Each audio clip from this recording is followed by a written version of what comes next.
And welcome, everybody. This is From Scratch, the podcast, and we have an amazing broadcast for you for this episode. This will be episode number 3. Teresa, Angela, come on and greet the people, and let's get started, shall we? Hello, hello. Thank you, everybody, for joining us once again for tonight's topic spiritual warfare, spiritual activity in spaces and places.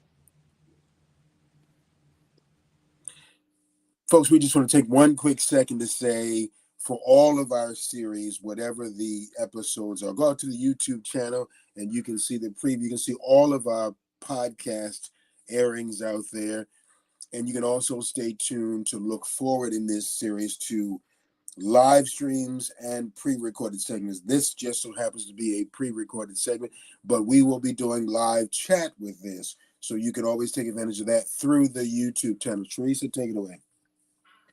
So let's, first of all, James, let's address the elephant in the room. Everybody is talking about the movie, and the movie is called The Deliverance. And there has been a lot of feedback, there has been a lot of backlash, and there's been a lot of concern, especially within the spiritual community, and I'm guessing also in the church communities, about the impact of viewing this movie. And a few years ago, I had watched a couple clips about the story. The story was first being covered by some paranormal investigators about this home in Gary, Indiana, I believe. And it was a single Black mother. She had young children. And it was very intriguing. But then an actual documentary came out, which was very, very interesting. And it was a little scary for those who are not into watching horror flicks, or things that can lead you down the path to doing heavier curiosities into the demonic. The documentary, in my opinion, it was very well done. um, Not to take anything away from Lee Daniels, I guess he tried his best to portray this story. My opinion, first, as just being just a regular viewer, it was a little nerve-wracking to watch, but me having already seen the documentary and I had already watched a few airings about the story. I kind of already knew what was going to, or what should have been coming next. So Lee Daniels' depiction, it was not to the book. It was not 100% accurate, but I think he did really good in capturing as best as he could with the demonic. What was a little troubling for me is I know now that there is a warning on Netflix before you view it. I don't remember seeing that warning when I sat to watch it. A conversation needs to happen. Prayer needs to happen before you view it, and I'm hoping that as you're listening to this broadcast, I'm hoping that you have not watched it, and I would encourage people to really not watch this movie. Um, if you are struggling with any areas in your life of deficit, whether it be addictions, depression, especially, I would not say, if you don't have a strong faith in something, please do not watch this, because you're opening yourself to a lot of opportunities spiritually that you Hold on 1 second. may not be prepared for. There's the bell. That means that something recently was said that was of supreme significance. Say that last thing again, Teresa, Angela. Having people understand the importance of safeguarding themselves. Would you mind, please? You really have to do your due diligence in preparing your etheric body, your spirit body, and then your physical body before engaging, because this is going to be a place of exchange. When you watch movies, we think, oh, we're just going to sit with popcorn. These are opportunities for exchanges, and we know the content of this film. So you want to make sure you go into prayer, you do your blessings, whatever your faith system is.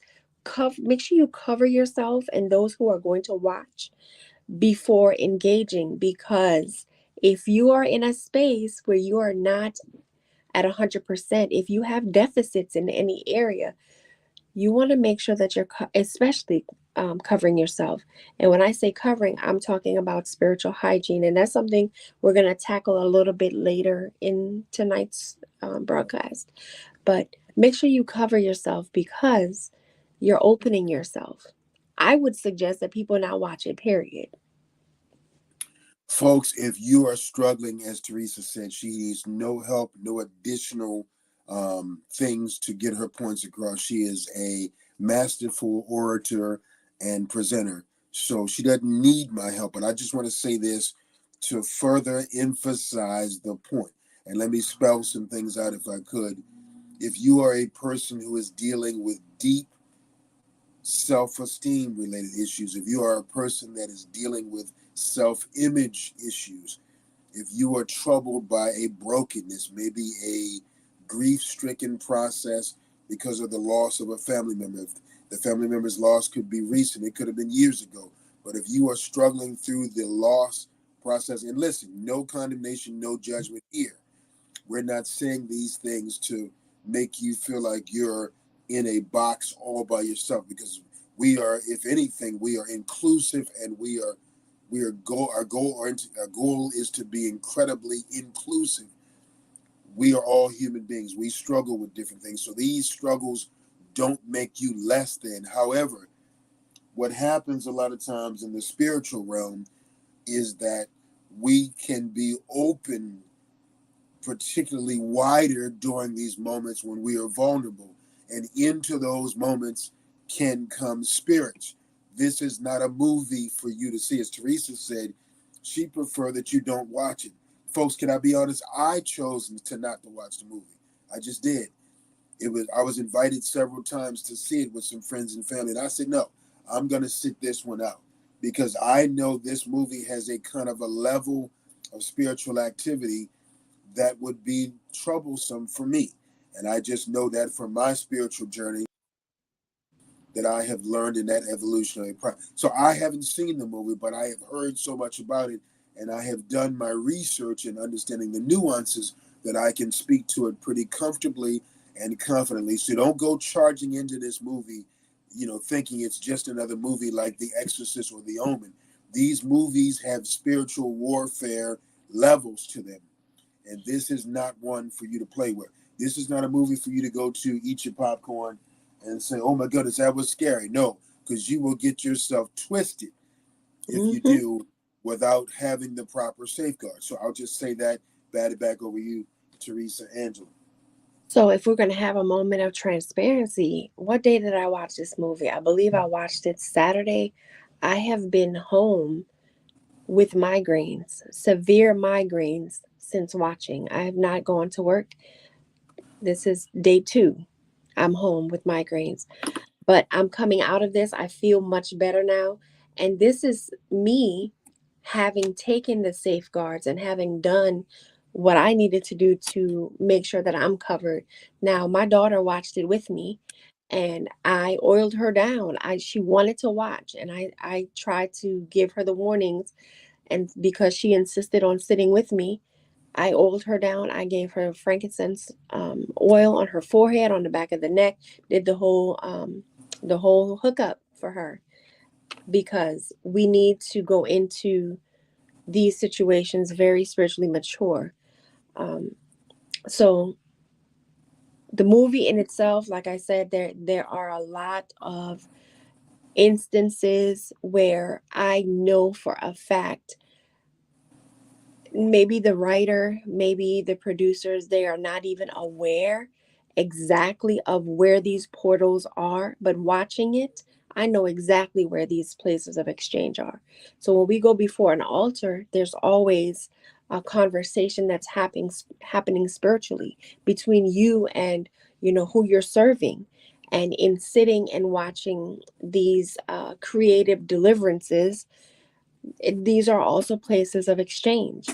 So I want to mention towards the ending, where this mother was going to serve, notice to this entity, which by the way was not just one, it was like 200 energies and demons that were attached to this home that was attacking her family.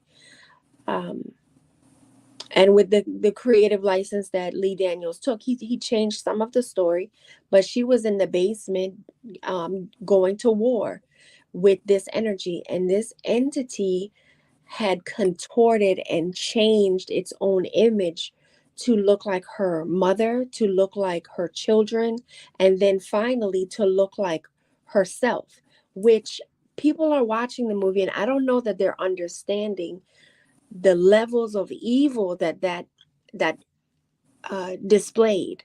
So the enemy in this, which we know now is a legion of entities, it wanted to first suck her in by way of her children, and the focus was on her youngest son.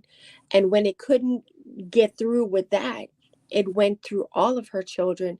It went through her mother, who was battling cancer, and the mother died.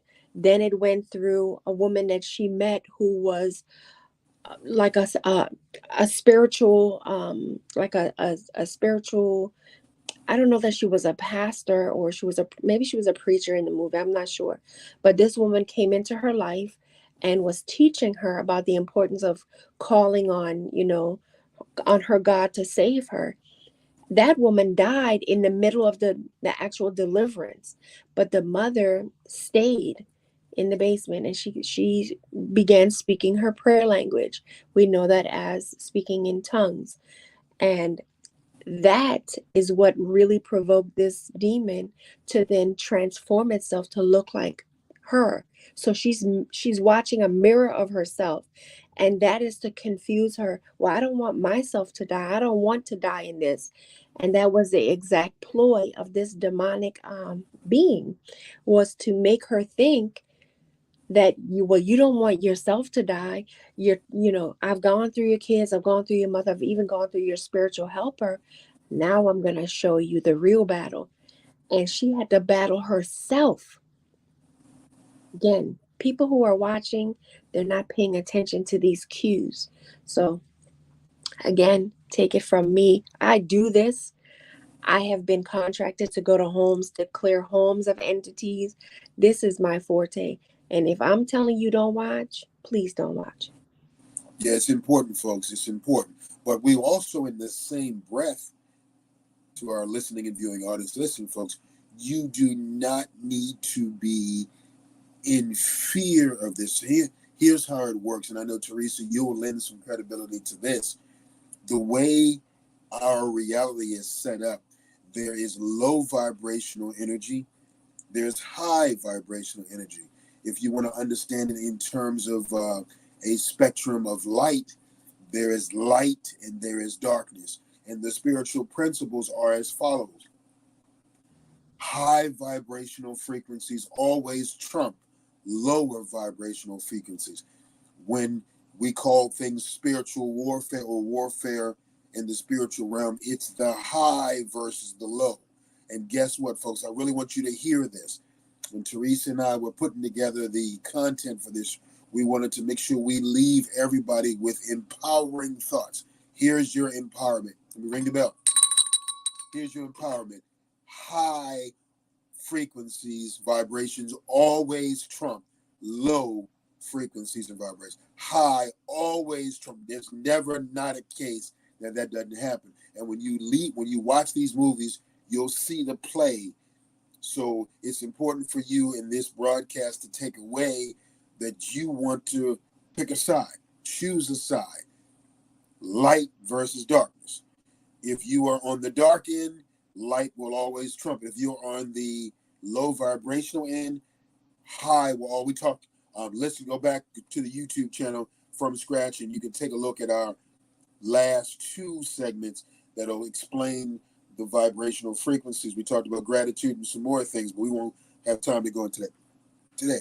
So we say that to say, if you find yourself in a place, a space where there is what we would consider dark or demonic energy, just understand, take the high road literally.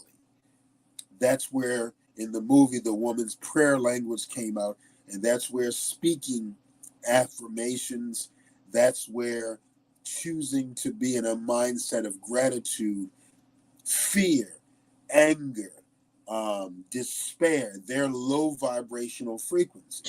The higher vibrational frequency, love, gratitude, they always trump the low. So just know that. And that takes us into, so what this is called spiritual warfare, spiritual activity in places and spaces. So traditionally, in many faiths, in many religious practices, institutions, and practices, they have an acknowledgement and understanding of how important it is to gain the upper seats in homes. For example, growing up a Baptist with my family, but having a heavy Roman Catholic tradition, went to a Roman Catholic school, doesn't make me special or better. Not at all. That's not what I'm saying. I'm saying that to say in that That tradition. that makes you worse. Okay, that makes you Wow. worse.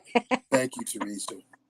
Appreciate that. That's a big boost for my self-esteem. Thank you so much. Yeah. Anyway, so y'all have to excuse Teresa. We don't let her out of the house. Well, But anyway, I come from a Roman Catholic upbringing and Roman Catholic schooling, and we are the worst. you did what now? I said I come from a Roman Catholic upbringing and Roman Catholic schooling, and we were the worst. But go ahead. My She light said bulb, where I'm they were sitting, the my worst. bulb is flashing. By the way, go ahead. Wow. So I said all that to say, folks, that in the Roman Catholic tradition, and Teresa can attest to this, and those of you who were raised near or close to or in the Roman Catholic tradition, they have this thing when you move into a house, an office building, when you acquire a new space, that you put the label of the three kings on the doorpost. You guys remember that? Those of you out there with Roman Catholic backgrounds, that Hmm. is important. That is a faith and a tradition that understands the high road to take. When you put that inscription, my aunt was heavily Roman Catholic. She and my uncle, and they had such an incredible bearing on me growing up with my schooling and some more things. She was also my godmother. So my mom, yielded to her faith and to her tradition in that respect. And so that's why I grew up Baptist with a lot of Roman Catholic influence. They understood the point that when you move into a house, you put the three kings insignia above your door. You are saying to that space that you are giving way to the supremacy and the authority of Jesus.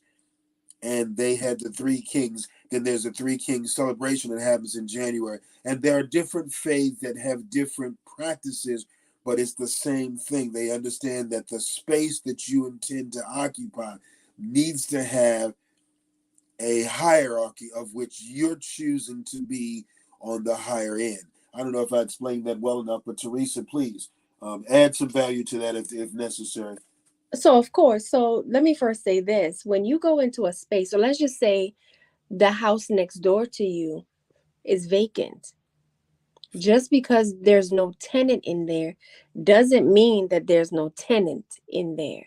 There is a energy that is going to dwell there, either from the previous dwellers or the supreme authority of the space because of the land that it sits on. And that's a whole other podcast. That's a whole other topic. But for today, we're talking about marking over your door to have a physical showing of the authority that is ruling that space. Now, if you aren't just moving in, traditionally it is called the chalking of the doors for the Epiphany. And the Epiphany traditionally is January 6th. So the custom in a lot of countries, and it's not just us, this was a thing that we did over our door back home. But it's a common custom in Germany. They say Poland, Sweden, Austria, Czech Republic, etc. And it's an actual formula that you are putting in chalk over your door frame. And I'll tell you what that formula should look like. It's very easy. And so the letters and the numbers are going to have significance. So it looks like you're writing an algebraic formula, because you're going to assume it looks like plus signs, but you're going to put, and this is what your formula should read. We are in the year 2024. So we're going to write the number 20, and then the next symbol is going to be a cross, an actual cross. Then the next is going to be the letter C for Caspar, then another cross, and then the letter M for Melchior, and then another cross, and then you're going to write B for Balthazar. These are the three names of the three kings.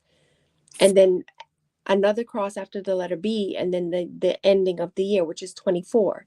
So it would be 20 cross, the letter C, cross M, cross B, cross 24, which is your calendar year. And so the significance of this formula is it's also an abbreviation of a Latin blessing. So we have Christus mansionem benedicat. So this means, may Christ bless this house. So if you see chalking above a door of a very old person, they're still revisiting this blessing. And again, it's the chalking of the doors called the Epiphany. And it's traditionally done January the 6th, which is the day that we remember the journey of the three kings. And or you're doing this marking because you are just moving into a new home, you're getting into your new rental, and you want to take authority. And that's the big stream, or this is the big banner I want people to understand. In all things, you have to take authority. If your marriage is turning to shit, if your relationship is going downhill, it is because everybody involved has let their authority go. You have allowed something else to take the authority. If you have a friendship and it's soured, there's been no authority there. What is the foundation of this connection, of this union? So authority needs to be taken, and this is in all things. So we can now discuss, taking authority over physical things, and this next part is going to hit home for a lot of people, because if you're like me and my kids, we love to visit thrift stores. We love it because it's the treasure hunt. It's going in with no expectation, but coming out with arms filled with goodies, all kinds of things. Carly and I have been so lucky. We've been finding some beautiful pieces of jewelry, pre-owned, of course. And I've taught her, before we get even into the car, we hold those pieces piece by piece, and we release those pieces from their original owners. And it's a simple thing. It's not even a prayer. It is me taking authority over every piece. And I say something along the lines of, I thank the previous owner for the donation. I now release you from them, from their energy, and from the experiences they had when they wore this jewelry. But I take you home with me now. You are mine, and I release you from your past. And then we will do like a quick splash or a spray of Florida water on the items, just to get them energetically ready to become ours. And I've taught her to do that with thrifted. She likes t-shirts, jewelry, even books. Objects maintain and hold energy. So again, if you don't have a physical body, you are illegal in this realm. However, energy and entities will find ways to come home with you. And in the thrift store, that is the perfect storm for this to happen. Moving into or living in spaces that are already occupied, that's also a huge thing. Like I said, just because the house might be cleared out, you got your keys, you got your new lease in your hand, you don't just walk up in there and take your things with you. You have to walk the space and command and take authority over the windows, the doors, any items that are still there, if it's a furnished place or even the appliances. You have to take authority and you have to clear your space. You have to salt your windows and your doors. You have to use frankincense to smoke the home out. Do not use sage to clear. Sage is ceremonial and it is not for clearing. Sage is, it's like an antiseptic, but it's also for an invitation. It opens a portal. It is going to open a space. When I get into doing heavy work, when I get into doing readings, when people want to bring ancestors in, the first thing I'm going to grab is the sage because it's going to open the door. When you get into these spaces where you want to clear, you want to sweep it out, you're going to use what the Catholic Church uses, frankincense, and not just a stick incense. You want to burn the resin. And if you need to learn how to do that, you can contact me through my Facebook or through my website, and I can show you, I can teach you how these things are to be burned. Because what did we learn in the previous episodes? Energy is never destroyed. And most of these entities that are still existing in homes and in, in spaces, they are just disenchanted spirits. They are people who have had a life here, they've had a body, but they refuse to exit the space. They are still calling ownership and they don't want to go to the light, or someone is grieving heavily and holding them here. And those entities are what become angry. So everything in the space that you feel, things that go bump in the night, they're not all demons. These are disenchanted people who are still here. They need to be released and they need to be sent to the light. They need to go. That's another topic for another day.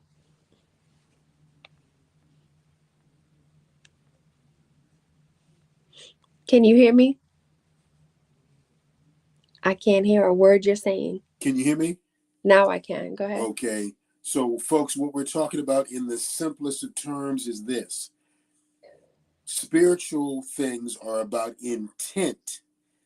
It is important that wherever you are, my listening and viewing friend, hear my heart here, beyond my words. Hear my heart. My heart is communicating to you to say this. Your intent, your will is incredibly important. Your will is your biggest weapon in this world that we live in. Your will is your biggest weapon in this reality, in this realm. And by that, I mean you have the right, the privilege, and the wherewithal to express your will. And I'm going to be really transparent here in a second to try to drive this point home.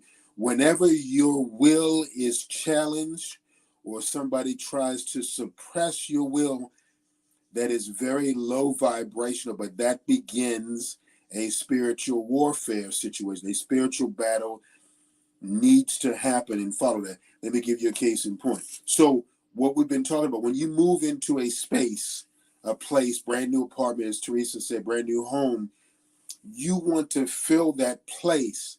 That space needs to be filled with your intentions. So when you come in, you may walk into the residue, the legacy of previous owners and their intentions, their will, their whims and wishes can fill that space. So you want to substitute theirs with yours because you're the new owner. You're going to be the new tenant.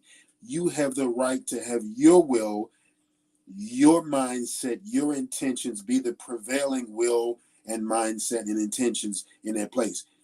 I used to be connected to someone years ago, and I had to walk this out recently because I'm still dealing with the issues. A lot of times our scarring that we realize we are bearing presently comes from a lot of things in the past. We call them triggers. And one of the things that used to happen in this previous relationship was that this particular person used to always try to force their will in everything we did. If we were going to choose where we're going to go to eat, the conversation would be like, well, what do you want to eat? Well, I want Burger King. And I might say, well, I might want Chick-fil-A. No, we're going to Burger King. And I used to be like, huh?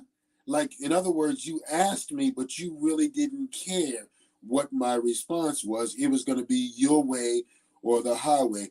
That is a spiritual battle because she was trying to override my will, my intention. It's bigger than just a selection. So, ladies and gentlemen, if you are single, looking to connect, you want to find your next relationship, your soulmate, your twin flame, whatever you want to call him or her, and you've been praying for a mate, you want to finally get married. Okay, cool.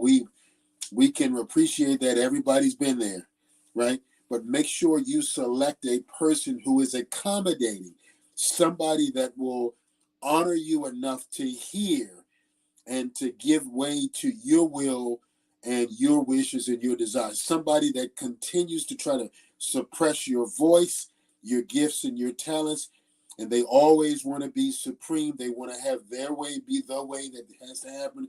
You want to get as far from that person as you possibly can. Likewise, if you are in a relationship and the person you're in a relationship with has become a person who has been domineering in their wills, wishes, and intents, and it's their way or the highway, and that has become the norm where it didn't start off like that, you need to go get counseling or coaching or some kind of advocacy from a spiritual person who can help the overbearing, domineering person to understand that that way that they're doing business is not the right way. I deal with this all the time as a coach. A lot of my clients have issues, especially the couples, where there is one member of the couple that is continuously trying to suppress the other person. And they make it very clear in no uncertain terms, I'm talking, this is going to be what we do. I'm making all the choices and selections. And for some of us, here's the kicker, for some of us, especially African Americans from the South, listen to me, folks, that is cultural. So be careful that you don't give way to that just simply saying, well, that's the way my family is, or that's what we do in our community. Don't do that because that's not honoring you. So this is where it becomes an issue. I am so affected today by the connection I had with that person in the past. I absolutely, positively refuse to have somebody silence me, shut me up, or disregard what I'm thinking and feeling. I get very, very angry when that happens because I was in a situation for quite a few years where that was constantly the mode. When it came time to leave church or go somewhere, the person was always like, "I'm ready to go." And you might say, "Well, I want to spend a few minutes." No, I'll meet you in the car. That kind of contentiousness, that is absolutely, positively not. It should never be allowed. And don't just sit there and go along with the program. You need to learn from a coach or somebody who is spiritually attuned for you to be able to set boundaries and tell that person openly, lovingly, but staunchly, no. One of your biggest tools that is in your tool belt is the word no. You have to be able to assert your boundary, your position. And guess what, folks? Every human being on this planet, I hope you hear this to really supercharge your soul.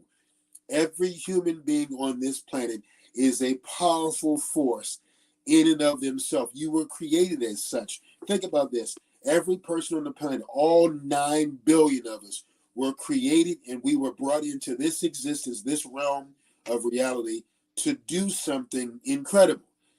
And the two greatest forces in this reality, God and Satan, are vying for your soul. Each one of them wants to use you because, as Teresa said so keenly so many minutes ago, each one of us is special and each one of us has a will. And you can exercise your will in a very powerful way. We want to do it not as being overbearing or dominating other people, only until it comes down to that. So you can understand that and live in that authority. She kept using the phrase taking authority. What that means is you realize who you are, and you don't have to do a whole heck of a lot to be the person in charge in that space. you can do that lovingly. See, we only see that from snotty nosed people on social media, where we see people being jerks and like the Donald Trump apprentice type folks. Donald Trump is a great example. He's an excellent example of when you're overbearing, you're disrespectful, and you are rude. We don't want to be that kind of person, but we do want to own the premises. We want to own the room, not for the sake of self aggrandizement, but for the sake of conducting meetings, running a home, having a safe, peaceful place to live in. If you don't do what's necessary, some other force will come in and try to push you aside. And ladies and gentlemen, we cannot have that happen. In a relationship, if the relationship is healthy, there is a constant yielding where you may be strong, your partner may be stronger or wiser. So you kind of dial it down. You don't surrender, but you yield, letting your partner step into the groove of things with their expertise. Teresa and I on this broadcast, she has strengths, she has weaknesses, I have strengths and weaknesses, and we've talked through. So what you hopefully hearing is a dynamic exchange between two people that realize I have a certain strength and I want to use that, but at times I'm going to have to step back or go to the passenger seat as opposed to the driver's seat. Last thing I want to share, and I promise I'll bat it back over to you, Teresa. In movies, you need to pick up these hints. I still watch a lot of vampire and werewolf movies. So if you enjoy that kind of genre, the blade and the underworld stuff.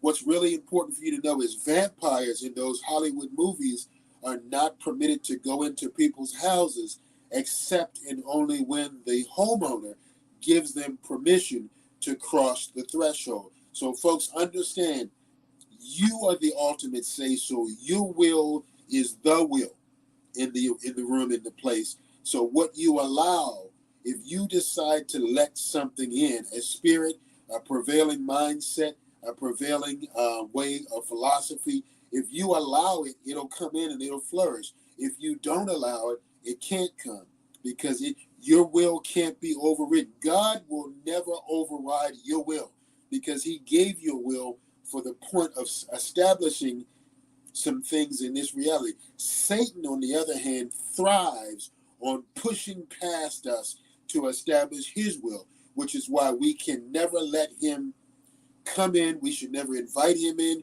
We should never invite and coddle the darkness. You know, light always trumps darkness. High frequency and vibration always conquers low frequency. So you have everything you need within. Let me say that one more time.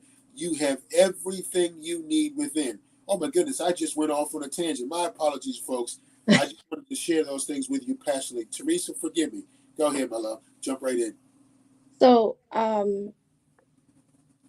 talking about, spiritual hygiene and understanding that you should have a method or you should have a routine of keeping your things, your home, and yourself safe. So I wanted to go over just a few of those things, um, just to remind the listeners. When you hear people talk about the use of Florida water, in my opinion, it's almost like a deodorant.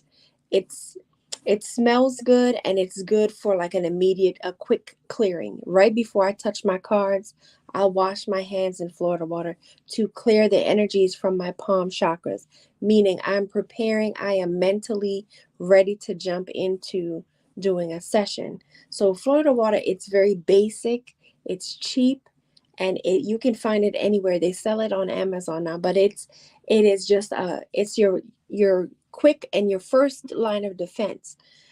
When we want to talk about going further, your go-tos are going to be as follows. Salt. You can use salt to sprinkle at your doorways, the entrances and the exits, and even your windows.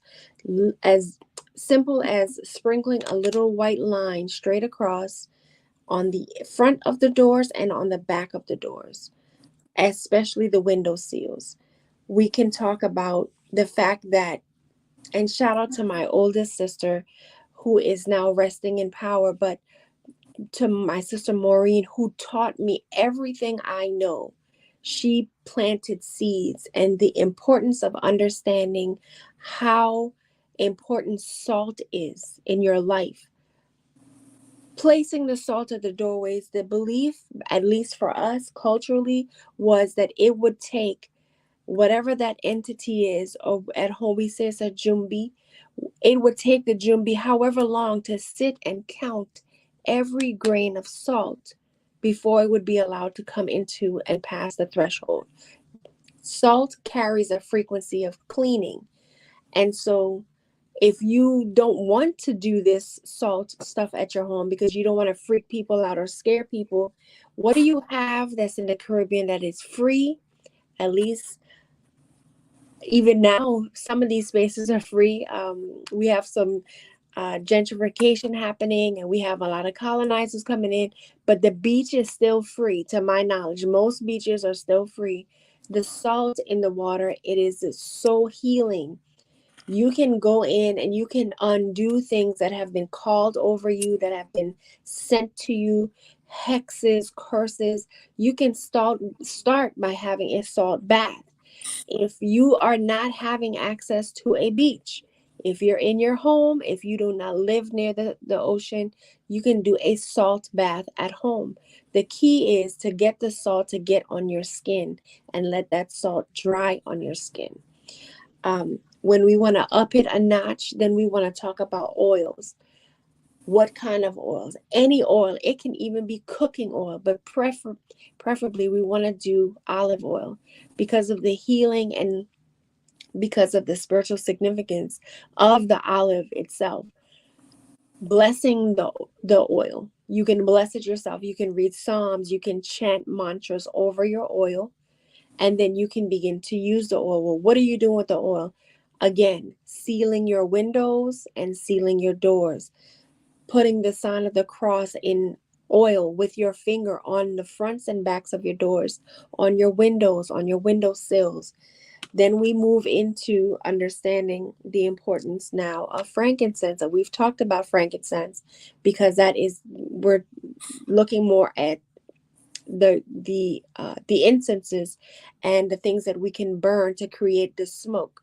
The Catholic Church uses frankincense in high mass. They use it at funerals. I've seen them swing the canister in baptisms, but in very high spiritually charged um, interactions, frankincense is being burned, especially around like a casket, because you want to make sure that there is going to be a clean and safe passage to the next realm or to the next part of the journey.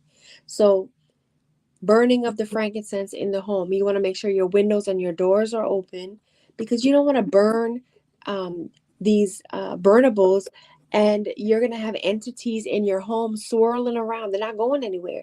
You must provide an exit, or they're just going to either attach to more things in the home or attach to you.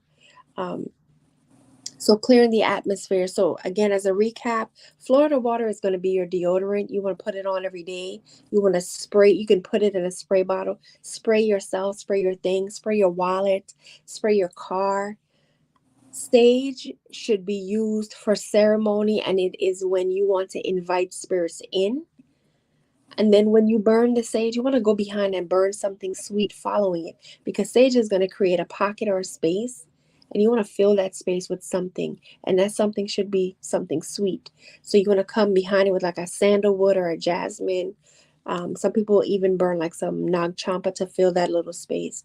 And then we get into the oil, oiling things, salt, putting the cross on your door. But the final one, which is more of a tangible thing that you can have, you can put it over your door or you can wear it, is something that I encourage people who I just encounter who are going through spiritual battles. And this is called the Saint Benedict medal. Again, shout out to my sister for teaching me these saints. I had saint cards, the little prayer cards. We would lay them out on the bed like baseball cards, and she would quiz me. So I know the saint and what they are for. And then growing up and going to Catholic school, We didn't so much study the saints, but there was an understanding that um, we were just supposed to know the main ones. So the idea behind the Saint Benedict medal, it has two sides. It is like a coin. You can wear it. You can tack it up over your door with a nail. You can keep it on your person. My mom carried them in her wallet. She had like a dozen in her wallet, and she would hand them out. But the idea is not so much the front of the coin, which is the Saint Benedict himself. It's an image of this man. He's holding a cross, and he just looks like he's in a robe. The back of the medal is really where the magic is. I wear a chain that was my father's, and when he passed, this is what he was wearing. And I was told that I'm supposed to wear the part of the medal facing out. So if you're looking at me head on and you look at my necklace, you will see it looks like a cross, and there are four circles or seals on this medal, and there are letters that stand for something in Latin. And that inscription in English, it would be translated to, "May the Holy Cross be my light, and may the dragon never be my overlord." There are larger letters on this medal. Wait. I'm sorry, Teresa. Hold on a second. Tell us that inscription again. That is powerful. Oh my goodness, that just shook me to my core. Read that one more time, please. "May the Holy Cross be my light, and may the dragon never be my overlord." Wow, folks, did you hear that? May the Holy Cross be my light, and the dragon never be my. That is so. Like, I am sitting here, like everything inside of me just stood and applaud. That is so freaking powerful. You talk about spiritual activity. You're saying you're inviting one thing in. You're refusing interest to something else. Let me not go off. Keep going, Teresa, please. So Wow. the real tea here is, yes, you have these inscriptions, and it's all abbreviated all around the medal, but the secret to this charm or this medal is the actual Catholic rite of exorcism is translated inside of this medal. So the letters mean something. And I'll read what that rite of exorcism is in English. "Begone, Satan, never tempt me with your vanities. What you offer me is evil. Drink the poison yourself." So this charm, listen, this charm is positioned in the center of the cross that is made of pure silver. So when you hear a priest that is en route to go perform the rite of exorcism over someone who has been overtaken or possessed, he's carrying a cross, and this medal is engraved onto the cross. And when the entity comes into contact with the seal on this medal, you will see it screaming, it burns, you'll see smoke, because it cannot be near a cross that is pure silver, and it does not want this seal to touch it. At the very top, PAX is on the medal, which translates to the word peace. So I'm not going to butcher, these words in Latin, but I just wanted to share. If you are my client, or if you and I are close friends, and if I have suggested to you to source this medal, or if I tell you where to find it, it is because I'm sensing that you need this. You are about to go into some kind of warfare, and you, your home, your family, or maybe your children need this. And every home should have this. I wear mine. I don't care what color jewelry, or what my outfit is. This necklace does not leave my neck. When I was going into surgery, this was taken off of me, and I was horrified, but I couldn't keep it on. But that's that's the whole mission of wearing this. That this is a meaning of, this piece of jewelry or this metal, and you can find it on Amazon. You can buy the little charms. They come in like a pack of a dozen. There are necklaces, there are bracelets, there are huge pieces you can hang in your home. But above my door in all of the spaces I have lived in, my mom would visit and she would bring them. We would get the hammer out and she would hammer one over every door, every entrance, and every exit with this metal showing out. And ironically, where I live now, I didn't feel the need for this. I didn't feel like I needed to do this, but I wear it. I physically wear it. So that is the St. Benedict medal. And Teresa, before you started talking to us about the medal, hold on to your seats, everybody. Before you started talking to us with the rich information you gave us about the medal, I heard the Spirit of God say this to me. Wow, this is really powerful. I was sitting here, I was listening intently. I'm learning while I'm, trying to be a co-host. It's just so rich. And I heard the Spirit of God say this to me. Folks, some of the best things we can do to combat low frequency and vibrational things and demonic attacks and presences is kindness. This is why it says in the scriptures, and I'm going to read it. I was looking this up to be able to support this. The scriptures say this in the Gospel of Matthew 5:38. Jesus said, if anyone slaps you on the right cheek, what does it say? Turn to them and offer them the other also. The way to combat this forcefulness of darkness, this intent that's trying to override our intent, is you don't resist. You resist, but you do it in a way that's going to seem completely crazy. Let me be honest. I've seen so many scenes. I'm going to just be completely transparent here, folks. I've seen so many scenes of African Americans down south being fire hosed. And I would say to myself, man, that's weak that they didn't do anything. They should have got up and started beating people's asses. But then I'm understanding today, in this moment, the power of the resistance is not in fighting back. Not that fighting back is not ever the answer. It is. But in many instances, when you are being bombarded and overwhelmed with hate and evil, the way that you resist is you go the opposite way. You go upstream. And the upstream, Jesus said, is when they slap you on one cheek, offer them the other one. That's the power. The power is you step aside sometimes, but you have to know when and where that happens, where it's going to be good, healthy, and the best alternative. As a coach, a lot of times I am called to assist couples who have been fighting and arguing and bickering on whatever the issues are. And one of my techniques that I do for my clients' couples is I have them to sit down, and I call it going home. Home is a place of neutrality. Home is a place that both husband and wife, man, woman, or whatever the dynamic is, both partners consider home to be neutral.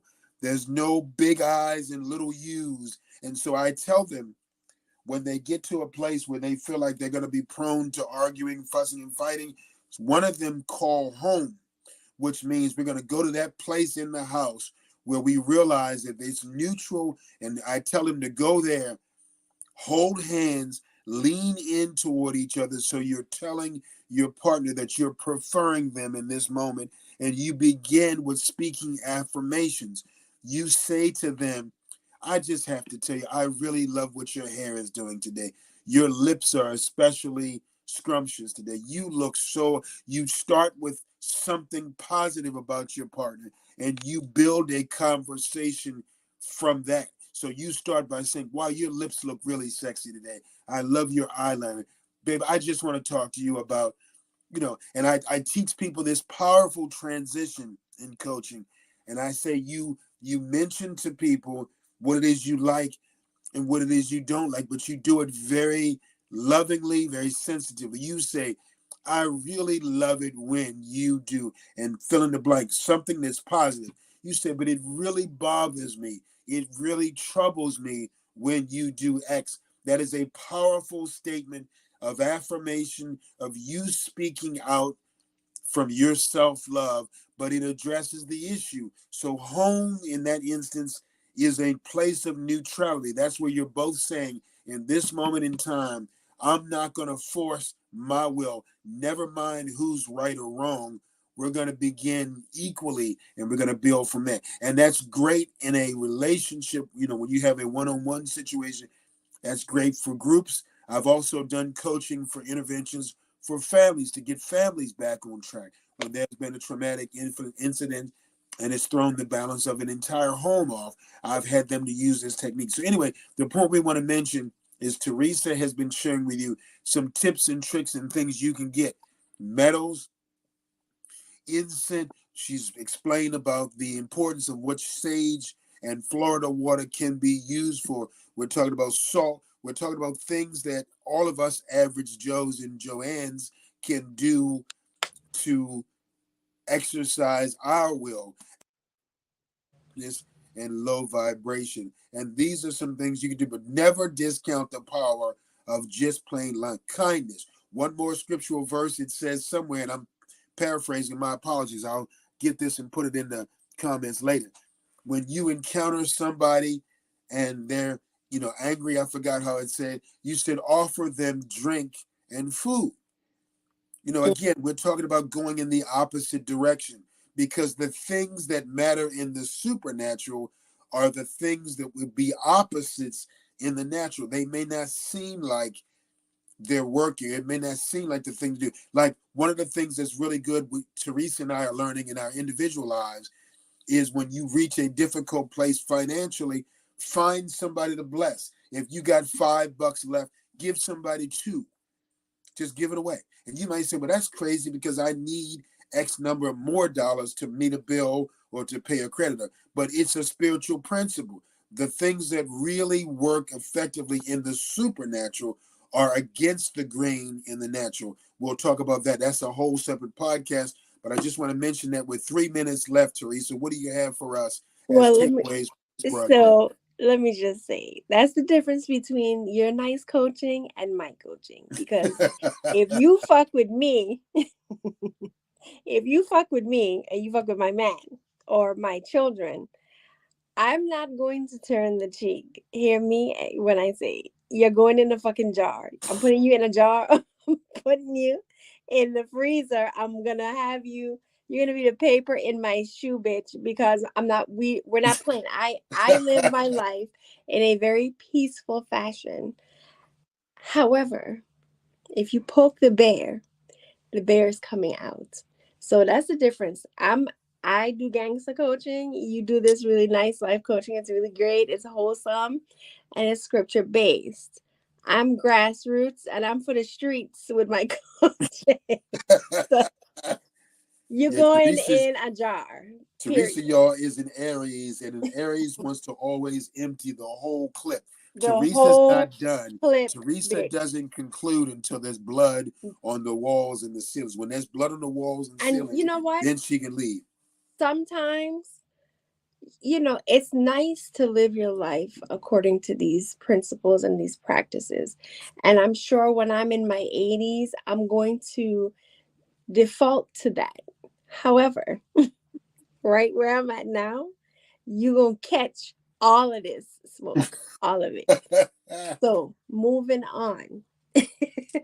Moving on. So final, minute and a half?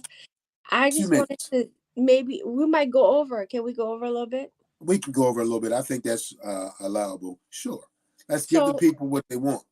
Now I want to then jump into this next piece, which is, knowing who you are spiritually. So we're walking around in these little skin suits, and we know that we have a name and we exist in this realm as we're playing a character. You need to start looking at things a little bit on a more bigger scale. What's your mission? Like, what is your assignment? What are you here to do? I know now, after so much that has happened to me, for me, and with me in this experience, that I'm an observer and I am definitely a watcher. And going back to, our culture, we had watchers, and we celebrate with these watchers every year, the same time every year in Carnival. And in Carnival, we have what we call the Mokajumbi. And the Mokajumbis, this comes from Africa, and they were the community's watchers. These were the spiritual watchers who were on we have them as being on stilts, but these were very tall beings in the village, and their job was to simply keep watch. Knowing what I do, I'm absolutely drawn into, I consider myself to be a watcher. These movies, these things, these experiences that I've had all throughout my life, and the dreams and the very core of the paranormal that I've experienced on just a day-to-day basis, that some instances I've not, and experiences I've not shared yet, but the fact that I was absolutely fearless in these instances further cements it for me that I know my mission. I know what I'm here to do. I know that I'm here as a watcher. And it is not by any chance that I have decided to jump into the podcast world to talk openly more about these things. And, whether our viewership, if we never get beyond 10 people, 5 people, sometimes we don't even have like 2 people watching, but the replays are important. And I would really want the people who are faithful to the From Scratch podcast in the audience, share these videos out so that more people will understand and learn something about themselves and their assignment in this realm. Are you a watcher? Are you a doer? Are you here to teach? Are you just here for the experience?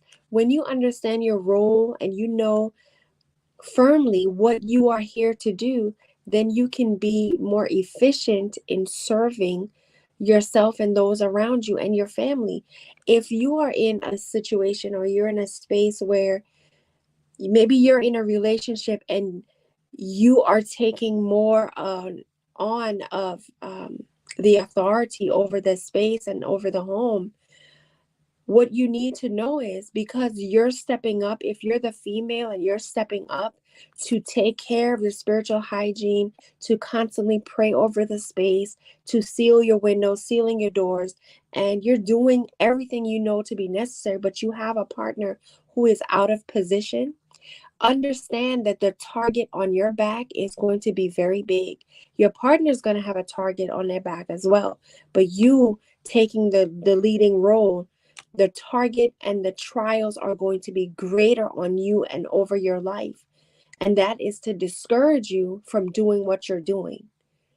If both partners are taking the lead and they are doing things to cover the space in the home and to cover the children, and both partners are actively doing their assignments, the target is that greater. It's even bigger on the two of them. So there will be situations where you're going to be attacked simply because you're operating in your gift. So I just wanted to kind of bring that to the front. And one thing more I wanted to run my mouth about is I wanted to shout out Paulina and Gabrielle of the Caribbean Mystics podcast. They created what is now the #1 paranormal podcast, showcasing Caribbean stories of mysticism and extraordinary experiences from our homeland, the Virgin Islands, but the neighboring islands. And there's an episode on there that I was featured on. It's called The Hurricane Miracle. I don't know, I can't remember what season. It was one of the earlier seasons, but that was just one instance of me allowing energies to take authority over me, and at the time over my baby, my 10-month-old son, Andre. Um, and I trusted because I read that energy and I felt safe with those energies. And they ended up, if you've heard the story, they ended up taking me home. I was in distress, and these two people showed up at just the right time in the middle of the night, and they got us home safely. But Yeah, shout out to Pauline and Gabrielle. I absolutely love their platform, and I have now become a member of their Patreon. So I really want to encourage people to support them. Very much a grassroots podcast, and they're doing big things. So I really wanted to shout them out. Oh, Teresa, real quick, and Hmm. can I take us to the bridge with this last thought, folks? All of these things play out very practically. Let me give you an example to chew on that'll take us out. Teresa will close us out, and then we want to thank everybody and continue to stay with us. Go to the YouTube channel for our previous podcast episodes, and you can have your fill to rewatch anything as many times as you want. But here's how these spiritual things play out in our families. In every family, there is always that big mama or that loving grandmother, or at times, and I'm going to bring this to this form, not to say that all of us men are horrible beings, but it typically plays out like this. We have that loving, kind big mama who's always hugging everybody. You know, the lady that reaches into her bra and she gives you that soaking wet $5 bill, her. But you always have the opposite, which sometimes in families is that very contentious, anger prone grandfather or uncle, and everything around him or her is a swirling, whirling mess because it's always contentious. They're always good. You can count on them to bring division and strife. They're sometimes abusive physically. It's not always the case, but it is the case in many situations. It's important for you to know this: those people in the roles they play in our families, they create legacies because somebody somewhere is going to be so touched by grandmama or big mama that they want to become the grandmama or the big mama of the family once the grandmama and big mama passes. She leaves a residue that other people want to follow along in. The same thing with that contentious, anger prone, abusive grandfather or uncle. They leave residue, they leave a trail behind them, and eventually some young man will step into that role. And because we recognize him to look like grandpa, excuse me, we recognize that young man to look like grandpa or that contentious uncle, we give that person permission to function in the same way that the person before them did. Again, that is allowance that we make concessions for these spiritual high vibrational and low vibrational energies in our families. And when you think about it, think back to your own family and household. If Are you following the contentious one, the one that brings division, the one that's prone to abusiveness?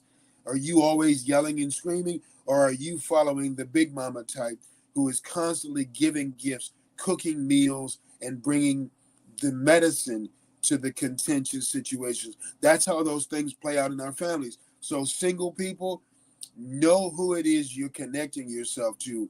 Find out, go spend time with your prospective partner's family, and you can see exactly who their allegiance is to. My mother, thankfully, was the giver. She was the family at large. She was one of the youngest of 12 siblings.